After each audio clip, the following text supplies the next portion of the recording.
Yeah, we are on main stage. You can see number of people increasing. All right. Thank you, Deepaj.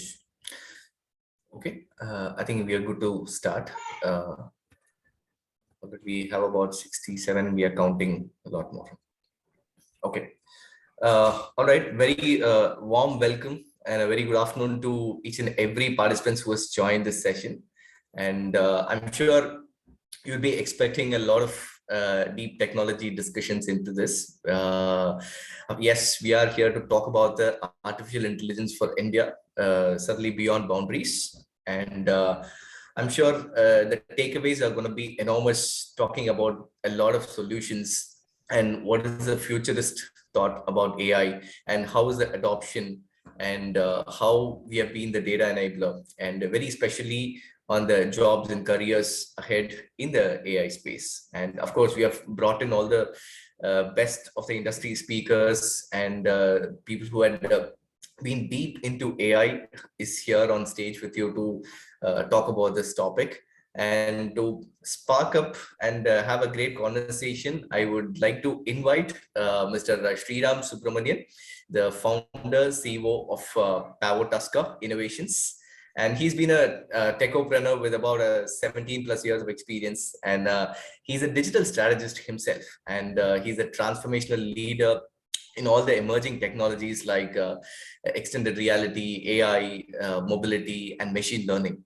And he's got a deeper understanding of technology's evolution and its future state. So one of the right person to be in our stage for today. And he's done a lot of CXO level consulting and contributed several multi-million-dollar enterprise wins as an individual and as a part of his team. And all the more important, he's got a global exposure. I mean, working with different clients into US, UK, Germany, Australia, Singapore, and a lot more. So having brought the experts, happy to hand it over to Sriram. Thank you for accepting the invitation, Sriram. Over to you. Thanks, Gohan. Thanks, Dheeraj. I'm looking forward to the conversation with the entire participants and the panelists. And to primarily introduce the prime topic, the artificial intelligence for India beyond boundaries.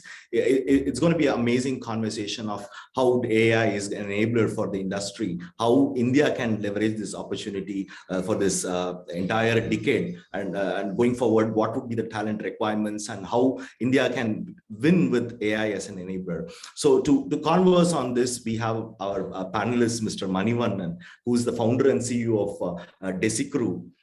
And he's been recognized as an emerging international leader by the fellow City University of New York. So he is also pioneered in terms of rural empowerment by Gram IT empowerment program by implementing BPO programs across India and scheming for the same, strategizing for the same. So Desicrew and Money are like the digital pioneers in the digital operations with AI. So Desicrew operates in the field of computer vision, multimodal AI, computer vision, face recognition, and all the like sophisticated items that comes with AI.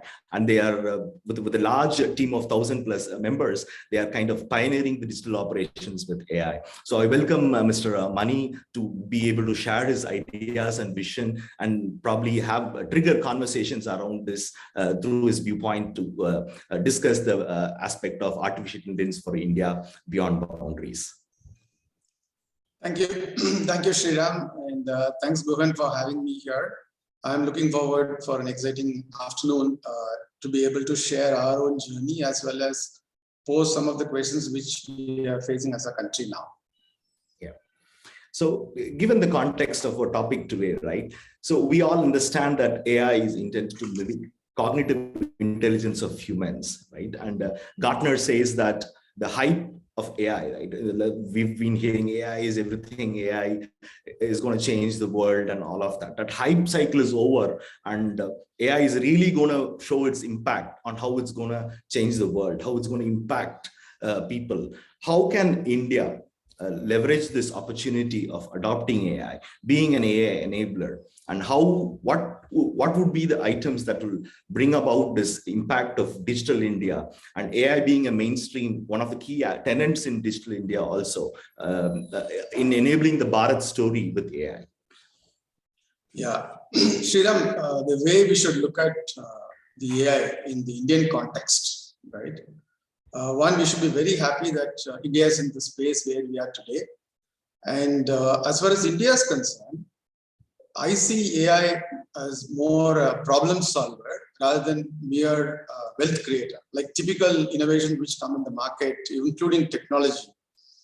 They succeed, they scale largely because they create a lot of wealth for the investors and the employees and so on. AI is going to do all that. But in the Indian context, it's also going to be more of a problem solver. What I mean is that if you look at the priorities as a country, we still have enormous challenges in, let's say, healthcare, education, and so on. So unlike many other technologies which came before, today India is in a position to leverage AI for solving some of its own issues, as well as create an environment for others to create wealth. And India, in this context, I should also remind all of our viewers, we have articulated our national AI strategy in 2018. So that's not very news, because every time government comes up with a strategy for almost all sectors. But what is interesting is in the worldwide context, between 2016 and 2018, all the leaders, including US, China, France, Canada, Japan, all of them came up with their own national papers or strategy documents, etc. in those years. So India is not lagging behind. India is pretty ahead in terms of thought process. So we have a clearly articulated strategy. And if you look at the key components there, today in our practical world, to look at our customers, right? We are looking at BFSI, telecom, retail, and all the corporate sectors, and they also translate their work into AI. But India has articulated the priority is going to lie in healthcare, education, agri-tech, smart cities, and so on. So clearly the signals are being given, and the market needs to respond to this. And we also need to look at what kind of opportunities we are going to come out of this. Right? Is it only be a service provided to the rest of the world, or is it something which we can create solutions for ourselves? And this is a debate which is going to set the future for us. And one last point on this topic while we are here. India is also unique because unlike in the past, the social sector or the non-profit or the social goods, whatever name it is called, they are going in a big way for AI. Typically, the social sector and the technology don't really gel well, except for the really top-end institutions. The small ones don't get to access. Knowledge is a big gap. But in AI, we'll see some examples in the during the session. There's a lot of opportunities which have happened for non-profit, which is very unique for India because the problems are only India specific. So that's how I see this opportunity, Shreya. Beautiful, beautiful. So of course, very well put, Mani. Like there is Niti Aayog that has come up with the AI strategy, and in fact, a lot of state governments have also started putting up AI strategy documents for the state. Tamil Nadu government has a strategy document. Karnataka government has a strategy document in terms of how they enable, and they're kind of showcasing it as also as a leveler of investments into for showcasing their own states and for investments to come into their state of how they're enabling these technologies and how they're willing to adopt these technologies. As you also said, right, like these also enable companies and startups to look at these as how they can participate in this journey and be part of this winning story of Bharat for AI, right? So the vision that you shared that India as an AI garage, right, like for being a service provider or being a garage for its own problems and its own unique problems that India has for itself, using AI as a tool to devise new approaches of solving them is extremely amazing. And to achieve this, right, what do you think are the capabilities that India needs to go ahead and achieve? And where do we stand in current scenario to go ahead and grab this AI story for Bharat for the next decade or so from there? Yeah, like I said before, the race is on. globally. So every country is ramping up its own capacities and investing in future technologies, in people and so on. India is no different. In fact, if at all anything, our ambition is not as much as, let's say, our neighbor, China. China has clearly articulated saying by 2030, they'll be a leader in AI. Yeah. So their investments and their government policies, all of them have been orchestrated in that direction. So if you look at India, if you look at traditional matrices, like the talent availability or the number of research papers we publish, the patents, and some of the computing infrastructure we have for our own, India does come out in the top 10 in many of these categories. But if you look at the adoption, if we compare to the G20 countries, we're not doing that. But if you look at the individual factors, take talent, for example. In the number of AI professionals is only second to US. And if you look at the papers, there are papers getting published. But here I would like to bring a point which is not really well noticed in the mainstream media, even including the IT sector. So if you typically look at the research papers worldwide, the institutes, the technology institutes take a lead, and they are the ones who publish the best of the research. But equally important, the large corporates also invest and make their own patents and publish research papers. Sadly, if you translate that in Indian context, we don't see that happening. In fact, the stats which I saw revealed only about 14 to 15% of our entire research paper is coming from the private sector. And what is more intriguing is that out of this 15%, there's only one Indian large IT company which is figuring in that list. Most of it is not coming from India, even though it is published in India. So that clearly is a gap. I think we need to definitely invest more in research, because these technologies are going to be India specific and we are going to be reaping the benefits as well. So that's one thing I see as an action point for the sector, for the government, for people like us to build the infrastructure. In the infrastructure context, there's another point, which is about the computing piece, right? The cloud computing. Today, if you see most of the startups in India, when they're born in the cloud. Even before the business solution problem is identified, they're saying AWS is going to be this, and that's the infrastructure, cloud, and all of this. It's become very normal to do that. But it's time to ask the question that do we have an alternate? Can we build? The government, of course, has said yes, and they've already established a concept or into reality. It's called Airavat. It's AI research, analytics, and knowledge assimilation platform. It's nothing but the cloud computing system purely for India. Why do we need something on our own? Because it's a question of infrastructure, you pay it and you get it. Yes, it's right. But there are a couple of things. If you look at the trend today, data localization or who owns the data becoming a big issue in the entire scenario. And for AI, data is the crux.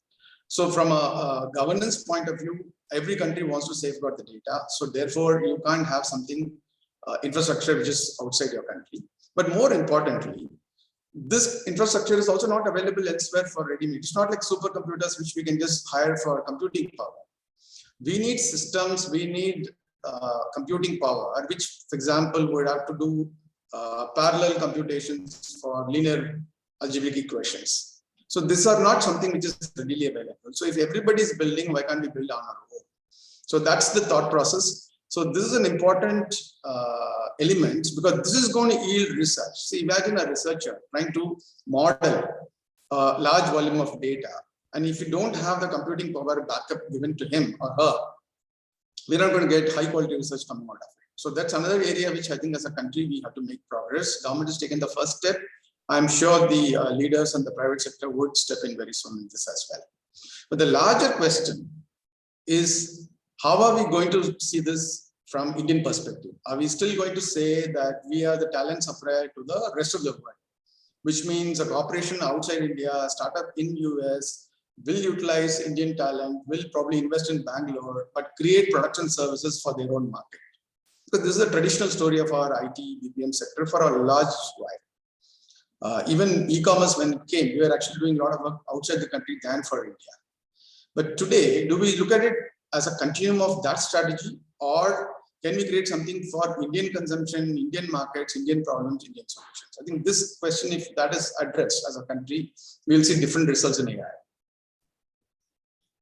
amazing insights, Mani. Like quite a few pointers I would like to touch upon, right? Like, so in terms of global competitiveness, though India has a large talent pool of AI, but we are still, in terms of research paper and others, we are kind of lagging behind the top countries like US and China, and we need to take strides to change that scenario, and that's a challenge as well as an opportunity for the ecosystem. Is a very nice viewpoint to look at. And in terms of whether India is going to be just the talent supplier or grab this opportunity of being the AI enabler for the world, and use AI as a tool for empowerment and enablement within India, using its own, like addressing its own unique problems, is again a lot of opportunities, as you were sharing. Like, though the startup market is new, but these areas could be looked upon by startups as a problem statement to look at and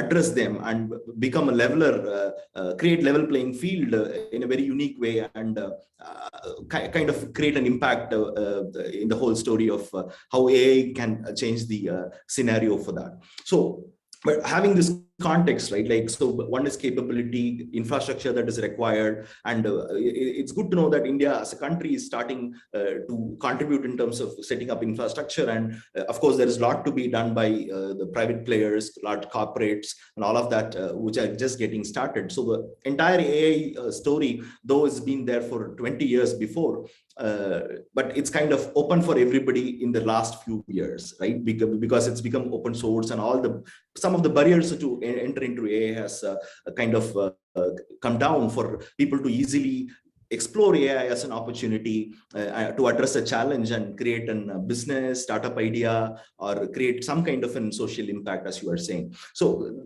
some of the areas that you were sharing in terms of social impact and all those were very interesting. Could you go ahead and share a little more insights into using AI for Bharat? What are the areas that individuals, startups, and corporations should look at, and what depth they should go in terms of solutioning it, and kind of address this opportunity of AI that's to be grabbed upon? Absolutely. I think one of the things which you should definitely, all of us should take heart, is a saying which we are all familiar with. It's called "Small is Beautiful." It's a book written by Schumacher. It's written in a different context 50 years back, but the essence is still the same. He was arguing about small corporates versus large corporations and big governments, etc. But if you look at AI opportunities in India and AI in general, today, if you look at the solution providers or the startups or any of the players in the AI domain, they're all starting. And by design, when you look at the AI world, you hear words like orchestrations, like data orchestration and all of that. Why are we saying this? Essentially, the machine intelligence is getting built with a large number of small components. So if you solve, for example, a data visualization problem, or let's say the data annotation or labeling problem with your own technology tool solution, it goes and fits with the larger solution which somebody else is building. So it's a chain of network we can imagine. It's not a unique product or a solution like which used to be the earlier market, the primary winner and the largest market share and so on and so forth. Here you have a number of units emerging. That is the largest scenario. So in this scenario, small beautiful means that you take one problem and solve it using AI, and the scalability is not your concern, and you don't have to really make money by becoming a large corporation. I'll give an example in Indian context. There is an organization, it's a non-profit foundation, which has now set up an institute for social impact. Now, they do research on agriculture, more importantly, more specifically in cotton. So they've come up with an app which can help the farmer do the pest detection accurately and recommend the pesticide use and the proactive measures. Now, this was not possible in the early days because the distance between the data, the field, and the programmers and the researchers is pretty large.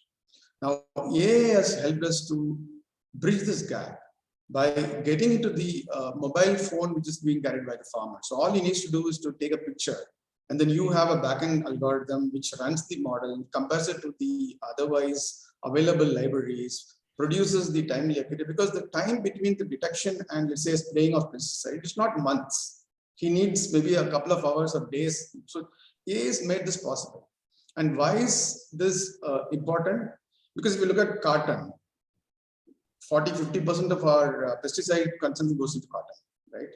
And if we do this variety cotton might be fairly available in Egypt and so on and so forth. So if we solve one problem in one geography, it's going to be replicable and applicable much more faster without you becoming a larger corporation and ending the distribution model, etc. So that's just an example where the new talent can go in. And in Indian context, there's a defense, which is normally not something considered as a segment. Like, at least whenever I read the NASSCOM reports, we look at all the segments. I don't see defense as a large segment, but that's opening up. And as usual, government has gone ahead and established the Center for AI and Robotics as long as 1986. They've been doing a lot of good work in the what we call as drones, unmanned vehicles, and they are using AI for signal detection and all of these things, right? But the interesting thing from the industry point of view is now these are getting opened up for private sector, because we all know the talent is going to come from the young generation and the private sector, and government is opening up, and there are a lot of opportunities for young entrepreneurs to make good this opportunity. And there are already companies which are in the defense contracts, which maybe even 20 years back is unthinkable in Indian context. So that's another area which is opening up. And like I mentioned earlier, in Indian context, the social sector always stands out. There is a startup in IIT Madras, AI for Bharat. What they have done, like today, after the Corona thing, all of us are in this mode. We are conversing in the virtual platform. Yeah. And they have now thought about inclusion in this space. So what about those colleagues, those of us who don't have hearing abilities as good as we are, hearing impairment, right? So it's going to be a little challenging for us, because either the technology is already, you have internet bandwidth and all of these issues, but then you also have the traditional barrier of communication. So what this solution is doing is actually translating the Indian Sign Language into a transcription model. So I can still communicate in the ISL, the Indian Sign Language I am comfortable in talking, but you on the other hand can read my transcript or even listen to the voice without any deviation. And imagine this becoming, let's say, a part of Microsoft Teams and things like that. So the spread is already taken care. So this is what I was saying. You can choose a problem well defined, but the moment you solve it, it's applicable worldwide. And that's why I said small is beautiful. So starting is always good. So I hope many more ideas and good things would come out of in private sector.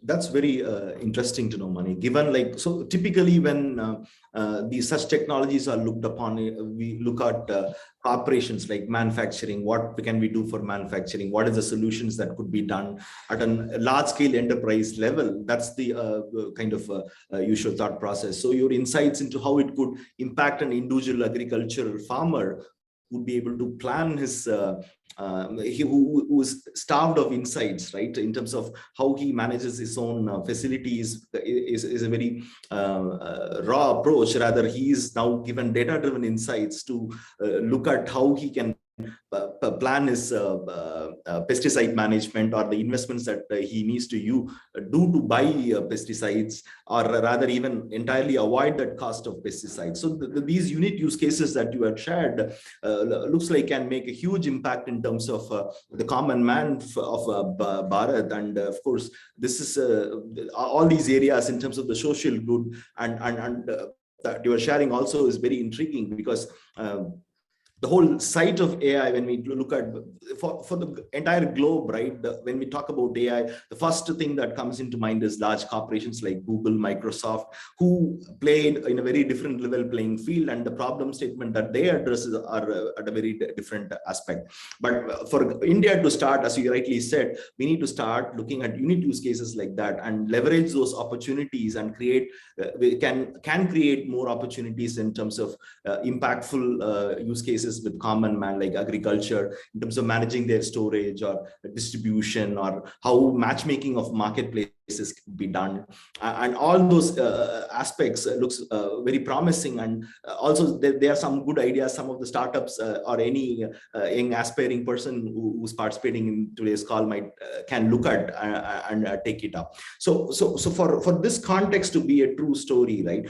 What do you think are, though the barriers of the industry in terms of AI used to be 15 years back, AI used to be in the R&D divisions of large corporations, right? And today, now with all open source technologies and all of that coming out for everybody to access, with so much information available, a lot of people have access to research papers, a lot of people have access to see how AI is applied in different areas of the world and how they are using it for problem solving. So there is a lot of inspiration, and also there is some references that India as a country also could look at. As you rightly said, there are already some countries that are leading in AI. China is there. China has in fact gone to a stage where it's gathered so much data, public data, and it for its AI monitoring that it does, and wants to sell the data as a digital asset. So what do you think are the challenges that the community of that who want aspiring community of AI should look at in terms of challenges that it has with data,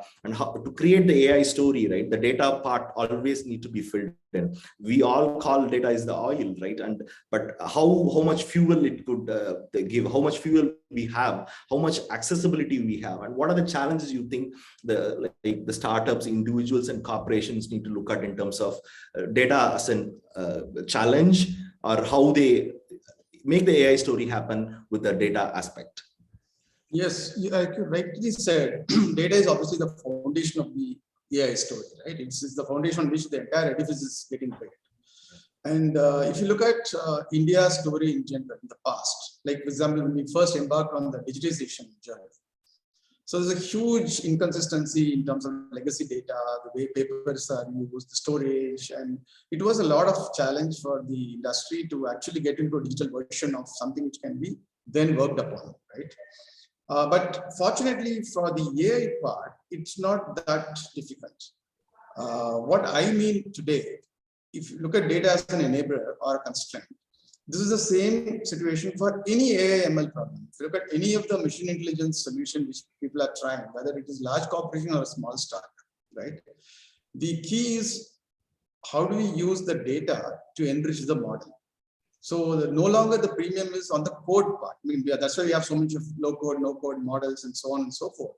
In the earlier era, if you look at a large ERP provider, the value of the software was in the algorithm and the knowledge which went in making that software, the code, right? Today, in the ML world, the code is not that much of value if separated from the data and the reality. So it is about how much value you can create in the model by the code using the data. So data has become an integral part of this tool. So when you look at it, that framework, depending on the problem you are addressing, you can look at very viable options for data. I'll give you two big examples in Indian context again. Look at payments, right? Digital payments. We all know that India is leading the world, and last year, fantastic results.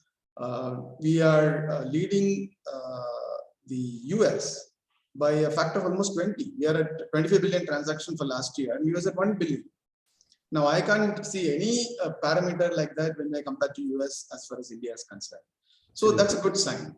And we have beaten China, we've beaten almost every other country goes into this AI race.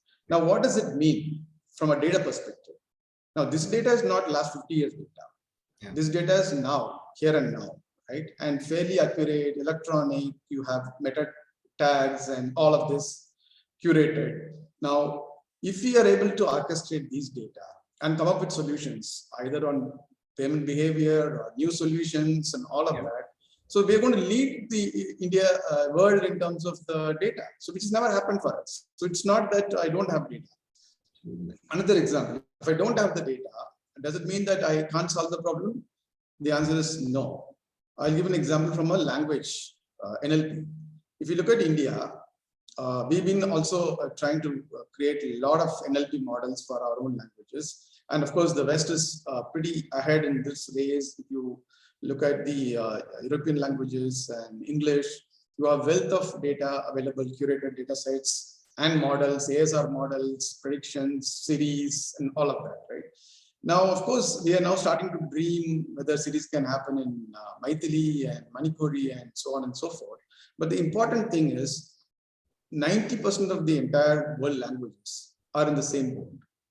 It's only the few languages which has got the data which enable them to do the modeling, right?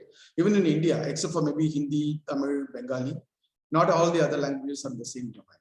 So there's a need for creating curated data sets in the language which we are familiar with, which can be done only in India by India.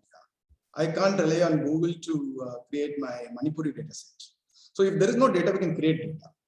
And of course, you will take advantage of technologies like Zero Shot, which helps you to translate one language behavior, let's say Hindi, into Maithili without going through the entire cycle of ASR, data annotation, and model creation. So you will have to be very smart. I'm sure the newcomers will create these models, which will leverage the data where it exists, create data where it is required, but it will be on par with any AI problem. Data will be looked at in the same mode. India will not be at the constraint if we are starting late on this part. Beautiful, beautiful. So to understand, like, data still is the key asset, and how the asset is created, there are better processes that are evolving, and India, for the technologists or ML AI engineers need to be able to quickly adapt to this data process and understand and be part of to create a good story or intelligent agent from in terms of how they create a modeling, whatever classification model or whatever model that they are creating in terms of transaction data or text data or conversation data.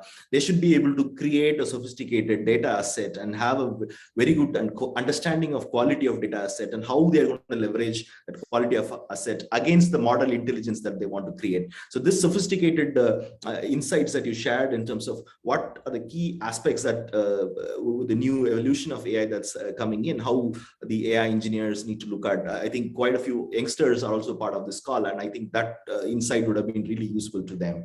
The example that you shared in terms of digital payments is extremely useful. I think you've shared a unicorn idea in this call where, like, all this data that's gathered is kind of a financial inclusion for the country, right? Like the people who before never had a banking history, never had a credit score, now with this UPI payments and all this transaction now can become part of a different ecosystem of financial inclusion, where they can be driven by different kind of AI modeling could be done against their purchase behavior, their incoming receivables and all of that, to say how creditworthy they are to kind of probably avail a loan or get micro insurance or part of microfinance. I just want to add another dimension to this data story. See, we talked about the availability of data, right? Yeah. But since we have a lot of technical audience today, yeah, I also want to revisit how data is viewed in our system, right? Typically, engineers have a lot of difficult time in looking at data as a raw material. But unfortunately, in the entire journey of AI, data preparation or data engineering or whatever name we call it, according to research, it contributes somewhere between 60 to 80% of the entire effort. Like we talked about data being the foundation, but there is an entire process of data collection, curation, and then tagging them, labeling data sets, and then ensuring that they are orchestrated into the systems. And then once the initial training data set is put it on the production machine, then continuing the operations, monitoring, it's a never-ending chain, right? Now, what happens in many of the organizations, even small or big, this is not viewed upon as critical as it should be. It is always looked upon as something which is not to be done by the core team. And then they look at outsourcing options, or they think that this is not something which is at the level of, let's say, writing a Python code or anything like that. But what people have to understand today, if you look at the maturity of the entire machine intelligence world, the emphasis moved away from building models into actually making them into production, which means the terms like MLOps is gaining a lot of traffic today. What is MLOps? See, what is MLOps? It sounds like a nice jargon to me. We had DevOps earlier and now MLOps. It's very good. But if you look at it closely, every ML model is nothing but a set of code. So it's no different from the codes which we heard written in the past in terms of structure. But like I said before, the value of the code is derived from the data which is getting into this and the accuracy which yields the machine, which means the processing the data is an integral part of your success journey. And whether you are an entrepreneur or a professional, you need to be very, very careful of this. And when you say MLOps, it's actually about orchestrating the data. So today we call this as data fabric. Data fabric is nothing but ensuring that your curated data is available for the consumers in the way they want, the time they want. Which means what is not said is all the process which I lined out earlier in terms of collection, curation, labeling, and ensuring that it is meeting the requirement of the data scientist. Now, this itself is becoming a science. For example, I come across AML solutions to automate some of these processes. It's like a loop in the loop, right? But this is the other dimension of data, which has got a direct link with the jobs and opportunities which is going to create for India. Absolutely. Absolutely. So absolutely. So there is a lot of transactional or structured data, and with AI modeling done for unstructured data, there is a lot more complexities, and how it's curated becomes very important too. And even today, data, as you shared, is the moat to an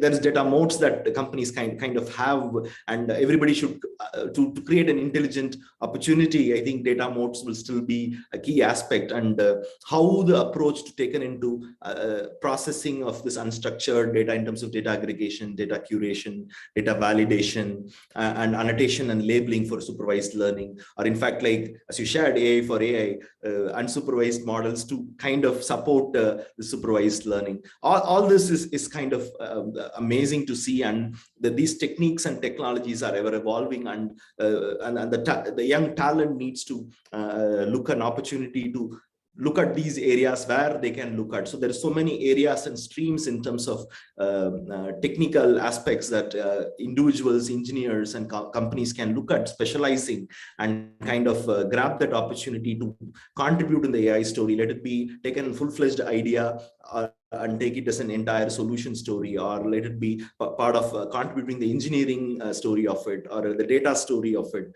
or the kind of AI building story of it. That's amazing to kind of look at how data is actually becoming an enabler in the process of AI. So see, these many aspects, there is going to be so much technology and engineering that needs to be done, right? Like, so one of the important aspects that you shared earlier in the discussion as well, that India has a lot of talent with 1.3 billion people and so many millions of engineers around, and we being a major $150 billion plus IT enabled and IT enabled services country. That is again in terms of opportunity, in terms of providing services to larger corporations globally as well, and also kind of creating unique solutions in this. So what are the opportunities and enablement that as Bharat needs to do to make a big pie and chunk of this for India and contribute to this effectively? I think, see, now getting into the most important and the interesting aspect for many people about how AI is going to impact the job scenario, right? Whether it's going to create or distract or additional. The way I look at, I think the answer remains in how India wants to look at the opportunity. See, for example, take the IT/BPM sector itself. Yeah. If you look at the last 20 years, the first 10 years of this decade or this century, this 2001 to 2010, look at that period. The revenue growth of the entire sector was obviously pretty good, very steep, and therefore even the headcount in terms of people required also went up dramatically. So you saw a lot of traditional non-IT people entering the IT sector. In fact, I remember those days where we used to recruit people even without a computer science degree, which was not even imaginable a few years back, because the demand was driving the people and headcount was contributing to the revenue. So the industry went along with that. But if you look at the next 10 years, this is 2010 to till now, 2020, last 10 years, if you see, of course, the revenue have gone pretty high from 80 billion or so. Now we've touched close to 180, 190, and we're going to cross 200 billion as an industry. But if you look at the people growth, right, what was roughly about 2 million, now has become 4.5 million, or just about double, or 2 million people is what we've been able to observe as an industry. So people would have observed the deviation between the growth of jobs and the growth of revenue of the sector, which is a good thing in a different context because of your value addition and so on and so forth. But India being a large populous country where the aspiring young are looking for jobs, then it's not such a good story, right? But it is not such a good story only when you limit yourself, either the industry or an individual, to what is visible right in front of us. So if I don't get an IT job in a large company, then I consider myself as a failure. If that is the kind of attitude we are going to propagate among our team, that's not really going to help even in this case, because the automation and AI they are going to reduce the human effort, but it is not all bad story in that sense. The key is going to be what kind of jobs are going to be available. And if you are worried about jobs going down or disappearing, that's certainly not going to happen.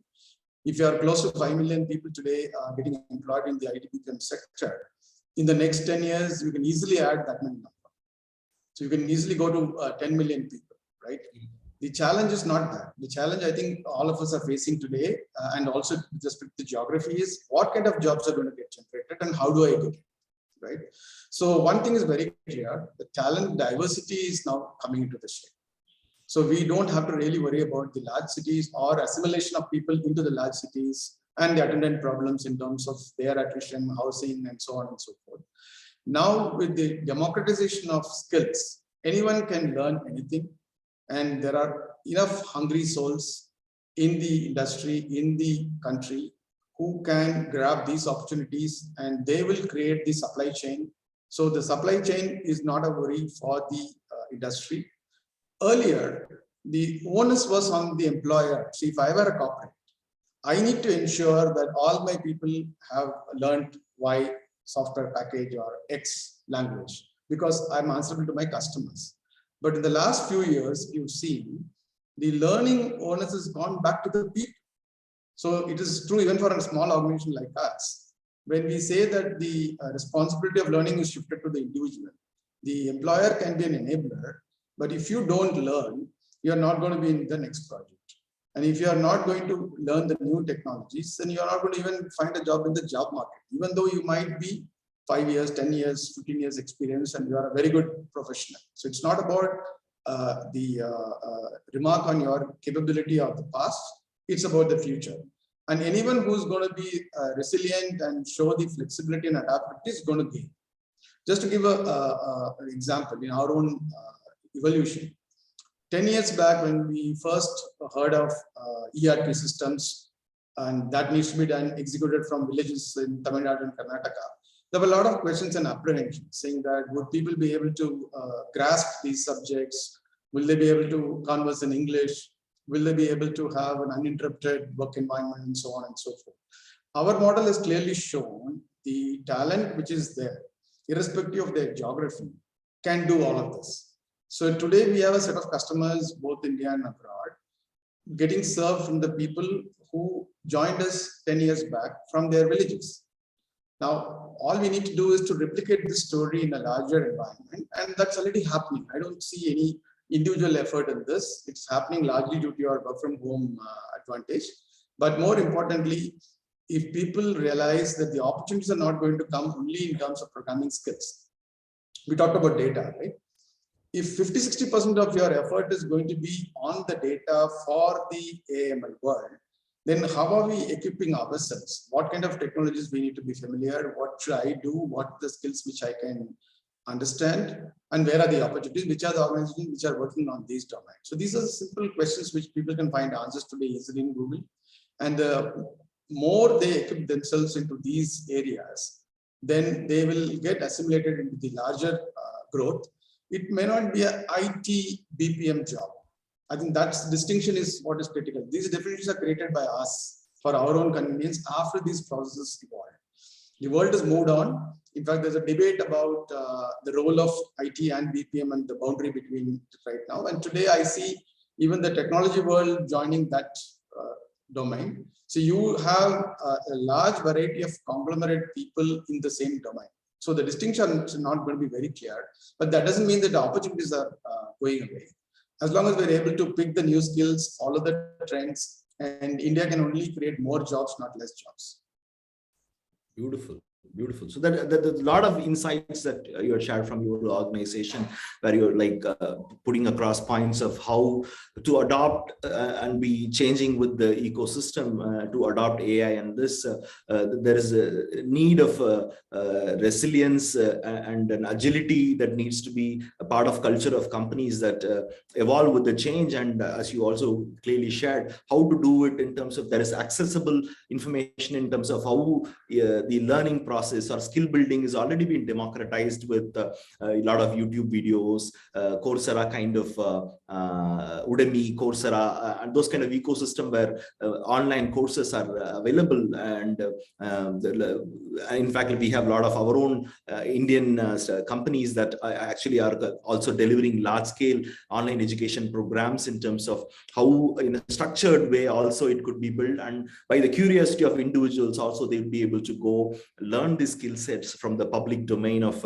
searching them in Google and in information driven and stuff, right? Like, so and your insight for particularly the traditional skill builders, the traditional people who've been in the industry for 10 to 15 years who work, have the domain expertise, which they need to look at as their expertise and just move, be agile and look at opportunities in these areas and bring about change in these aspects. So there is a lot of change in those aspects also. See, other areas I think you had shared was about, I would want to touch upon is in terms of AI, will it take away jobs? Right, that so as you rightly said, every industrial revolution has its own merits and demerits, but overall, as you are saying, AI is going to net value impact newer areas, because of which there is going to be higher growth in different environments, higher economic impact, again, which will again create its own kind of secondary jobs or tertiary jobs, which will, so the ecosystem is kind of will be naturally resilient to this kind of absorption. That insight also is kind of very useful, because automation, a lot of people scare the aspect of AI that automation is going to take away jobs and it's going to bring down people's lives. There is going to be some impact for sure, but like again, that it's a net old industries evolving, that change has to always happen. And with new industries coming up, it will create its own secondary and tertiary jobs that will still create ecosystem for people who are displaced. That's kind of very important insight also for people to not take away the fear out of how AI adoption is going to be, because it's a moral factor, right? A lot of companies and people do fear that they going to take away the people's jobs in terms of if they go and do certain aspects in AI. But as we also shared, some of the use cases that you shared, agriculture, the financial data, UPI, all this looks more of an enabler than something that needs to be feared about, right? Because these are areas that are unaddressed and are going to create beautiful impact in terms of how they are going to change lives and give prospective new economic development for these streams of people who beforehand, before AI, they didn't have an option of the solutions without AI. So just want to add one more point on the jobs. Right? Yeah. See, one thing which we are also noticing in India and worldwide, now the definition of jobs are also changing, right? Most of the Western economies have already moved on to what they call as gig jobs and all of that. But even in India, the definition of job in terms of longevity, in terms of the benefits, in terms of the stability is also changing. I think what they call as a taxi cab jobs. Now that is an important distinction because people have to be realistic in terms of the opportunities. So you might be skilled, you might be good, but if business conditions change, you might have to change the nature of your job. It is not a statement against your capability, but it is your willingness to adapt to the new environment, because end of the day, there will be an economic value for that as well. So the nature of jobs is something which we need to keep in mind. So we cannot demand what it was in the past. The second thing is, if you were to look at a simple way to how to adapt to this system, we just have to go back to ACADS. I don't know how many of the newcomers will have, because I'm not sure whether the school system still have those questions. There used to be a question, or type of questions called ESC, explain with reference to context. Now today, that is what is important. So you might know our process, or the Python code, or how to write something in TensorFlow. But if you are able to also understand the context of the domain in which it is getting used, I think that's where the winners will be born. Because nobody is going to value us only for the code we write anymore. It is the context which is going to be important. Absolutely, absolutely. Absolutely, Manivan. So it was a nice conversing with you. Like there is a lot of takeaways, I believe, for all the participants to think about artificial intelligence for India beyond boundaries in terms of a kind of possible vision that everybody can aspire for, and the areas that they can use AI for, and how they can leverage the practices of handling data and creating modes with that and creating intelligence out of AI.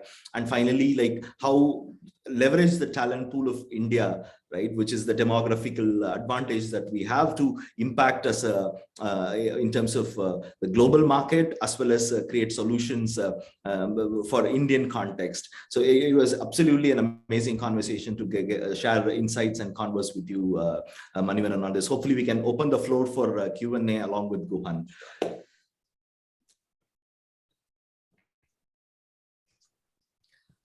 Thank you, Sriram, and a very engaging conversation. Thanks for that. And we have one question from Tanigaivel Jayaprakash. He's asked, where will AI be in 5 to 10 years? So that's a question. Sriram, you want to take it? Yeah, so in terms of there's a technology context and in terms of adoption context, right? Like in terms of adoption context, there is going to be no industry that will not be adopting AI. That's end of this decade.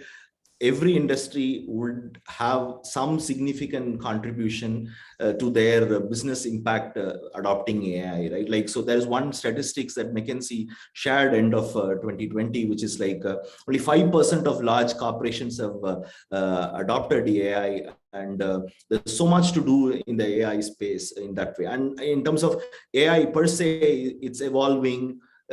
Supervised learning, unsupervised learning, architectures, technology, the hardware around it, the computational infrastructure needs, all of that is still in evolution. And in the context of India, we need to set up all of that to also make the story a bigger story for us. So that is kind of an aspiration that all of us are sharing. And but end of this decade, there's going to be a significant impact of AI and adoption in every industry in India as well, because there is already a wave of Industry 4 and all of that happening in a magnificent way.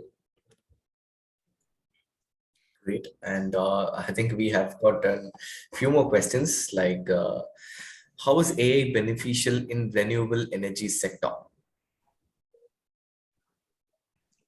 Sorry, I didn't get. So how AI is beneficial in renewable energy sector? Oh, renewable energy. Yeah.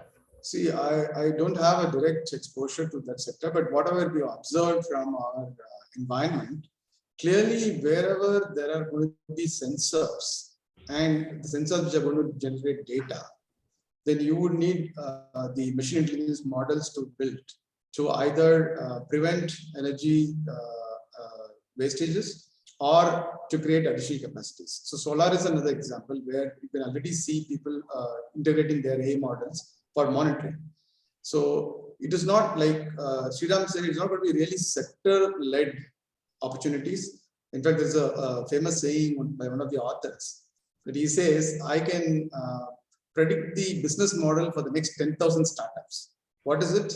Take X, add AI. That X can be anything. X can be a banking process, X can be a solar sector, it can be a textile unit, doesn't matter. So that's how the AI is going to be there. It's going to be additive in nature. So it's a question of who's going to get there faster and adopt. And even the previous question, where will AI be in 5 years? AI is going to be there. It's not going to go anywhere. The question is, where will we be in 5 years? How far can we run? So sorry, I don't have a specific example on the renewable energy sector, but this is what we found with our interaction with the solar team. Yeah, just to add to the use cases on renewable energy sector in terms of preventive maintenance, wherever sensors are, right? Like, so let it be computer vision aided monitoring of renewable assets, whether they are really capturing the solar panel is really capturing well, whether the wind turbines are basically revolving correctly, are there any damages in the wind turbines? All these use cases are kind of becoming, industries are exploring and experimenting and trying to make it a part of mainstream workflow in terms of doing preventive maintenance. So asset management is one of the key, has been a key area that industry has already started adopting the renewable energy sector. Yeah. Good perspectives from both. Thanks for that. And we have another question from Sanat Kumar Ravi. How does AI and ML impact the audit and finance and accounting functions? Okay, today is a wrong day. I think you're asking me questions which I'm not even familiar. I'm not a fintech guy, but clearly you can see from the sector perspective, the one sector which is adopted AI today and the leader is the fintech, is the BFSI segment, traditionally what we call as BFSI segment. And if you look at in that, the operations and the all these roles are already getting automated, and finance anyway generates tremendous amount of data, and so it's a good playing field for the AML solutions. But what it's going to impact in terms of the jobs or the solutions, I think that is interesting space. Because typically, if you look at the financial sector, right, you have annual reports and compliance reports and all of that, which are like annual and semi-annual and so on and so forth. Whereas the world has moved on to real time, and even the fraud detection and so on and so forth, everything is moving to real time. So one of the big impact is going to be on the auditing and the F&A functions, where to move the needle of the time element. So there, I think AI is going to have a huge impact. There are already models available, and even we have launched a service which is combining the bots and the human element to do a time-bound bookkeeping service. There are tremendous opportunities which are happening in the F&A. And again, when I look at the people with finance domain experience or chartered accountants or anybody with the knowledge of finance, now unless they marry this with the AI world, it's going to be very difficult for us to sustain in the future, because everyone is going to ask you the same question, that how much of, they're not going to test you on the balance sheet fundamentals. That is over. Now they're going to ask you about the adaptability to the AI world. So yes, it is one of the leading, part of the leading sectors today. It may not remain as the future, because like I said before, the scope of AI is enlarging. In fact, in my own view, I think AI sectors will be much larger and bigger than our traditional IT/BPM sector. But it's going to take some time. So as long as this trend continues, which is your BFSI, telecom, and retail, which is close to 50–60% of the entire industry, then naturally they are the leaders. Great. And I see there are multiple questions that are coming up. Maybe the answers are interesting. There are more questions here. So I think in parallel, Sriram, if you can also look at the Q&A box, and if you want to pick up something, that'd be good enough. And meanwhile, let me have a question from Ashid Sriram. He's asking, how would quantum computing affect AI and present computer generation, also on cryptography and the security of the systems? So, you want to repeat that? See, so in terms of large data volumes of AI being trained upon extremely large volumes of data, quantum computing system might come in effect. But of course, it's still mostly in R&D for large-scale companies. And so whether AI with quantum computing is going to become mainstream eventually, but it might take a long time from now. So that is kind of my answer viewpoint around that. Mani, you would like to add something on around that? No, that's pretty much the same view I have. Yeah. So is AI overhyped? Is AI saturated, or is it going to evolve more? So, like, to answer to that question, right? Like, I think earlier in the conversation, also I had shared with that context. AI has crossed the Gartner's hype cycle curve, right? The hype was there, is there, but initially it was just considered hype. Now it's considered serious. The buzz is not just a hype. It's an industry factor. It's worth the hype. But how much? See, this question has multiple layers to it, right? So, in terms of, let me just take in terms of technology aspect, right? Applications or mobile applications or backend ERP systems or supply chain systems or CRS systems, are they going to go away and AI is going to take over the entire realm of technology? No. AI has its own space and it's additive to all the use cases that we are looking at, where data is captured and are going to complement all the processes or create new business models. So in that way, the hype is there because it's looking at new possibilities. It's not trying to replace the other possibilities or other options that are available. So in that way, when few people consider it's hype, they kind of might overlook this aspect of why it's hype. The hype is because there is an opportunity of it to be so much additive in so many spaces, and that is surely there. And is it going to evolve more? Of course, it's just getting started. And in terms of technology, in terms of how AI is built, how AI is going to be adopted, all of us are just surely getting started. And there's so much to evolve. And I think all of us needs to contribute to that.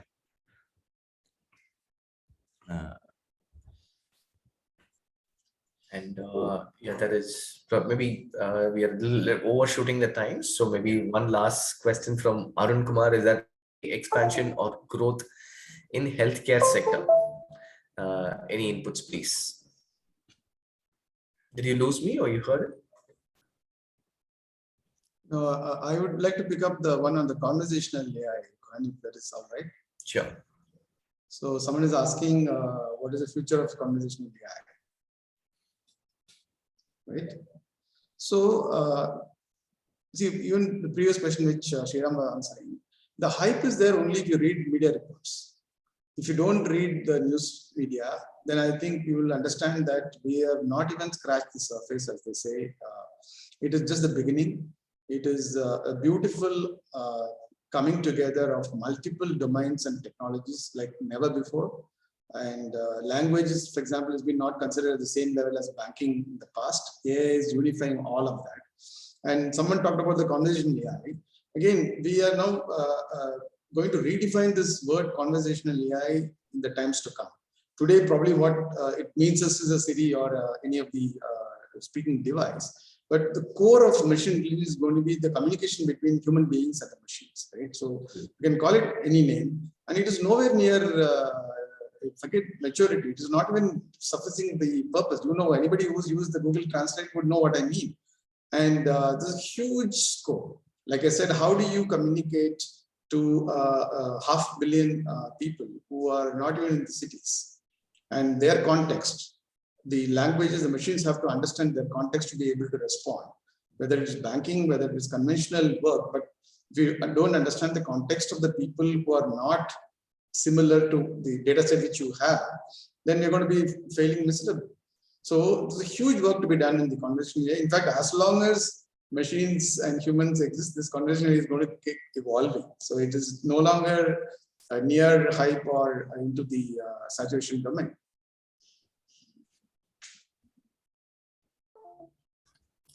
So maybe we'll have another option of maybe typing in the answers for the rest of the questions, so that that will ensure we'll have signed up at 4:05. It's already okay. I think we had a very entertaining and good session, and especially the participants were more engaging. And I think rest all participants who were questions are yet to be answered, you can always write to us. You can write to me. I'm from NASSCOM, and guhan@nasscom.in is my email ID. I'll put it in the chat box. And we were also happy to welcome more suggestions on what other future topics that you would like to have to formulate more other sessions like this. Yeah.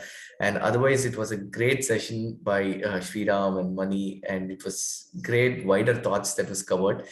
I'm sure the diaries and notes are full for all the participants. Thanks for your time, and thanks for your insights that's been given and shared to the community. Thank you so much. And I wish everybody to stay safe and take care. And thank you everyone for joining. Thanks, Guhan. Thanks for everyone for listening to us. Thank you.